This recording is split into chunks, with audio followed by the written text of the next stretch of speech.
ақш президенті Джон Адамс мемлекеттің астанасын Филадельфиядан Вашингтонға ауыстыру туралы заңға қол қойған кезде, яғни 1800 жылы 24 сәуірде осы ірі кітапхана құрылды.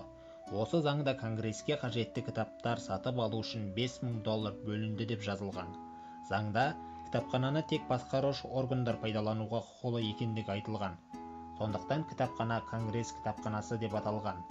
Бастапқыда кітап қорында 740 кітап болса, 1801 жылы Томас Джефферсон президент боп сайланған соң кітапхана қоры көбейді. 1850 жылдары Конгресс кітапханасына министрлерге, кейбір ведомстволардың жетекшілеріне, жоғарғы соттың мүшелеріне, саяси партиялардың қадірменді азаматтарына, танымал ғалымдар мен ақш-тың жазушыларына, танымал журналистеріне кіруге рұқсат берілді. 1870 жылғы Конгресс кітапханасының жетекшісі Инсуорт Рэнд Спофордтың белсенділігімен мемлекеттік деңгейде заң қабылданды. Бұл заң бойынша ақш-тың аумағында ашық баспада жарияланған кітаптың бір данасы міндетті түрде Конгресс кітапханасына берілуі тиіс.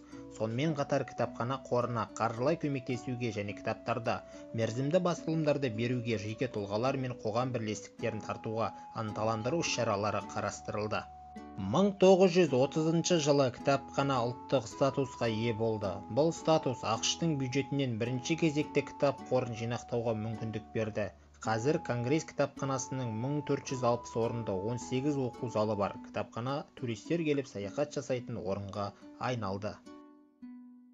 Ендеше Конгресс кітапханасы туралы қызық деректермен таныс болайық. Конгресс кітапханасындағы кітап сақталған сөрелердің ұзындығы 850 шақырым. Кітапханадағы жалпы ресурс қоры 30 миллионнан астам. Конгресс кітапханасындағы басылымдар 470-тей өлі және тірі тілдерде берілген. Кітапханадағы құндылықтардың қол жазба қоры 18 миллион. Карталар мен атластар коллекциясы 4,8 миллион.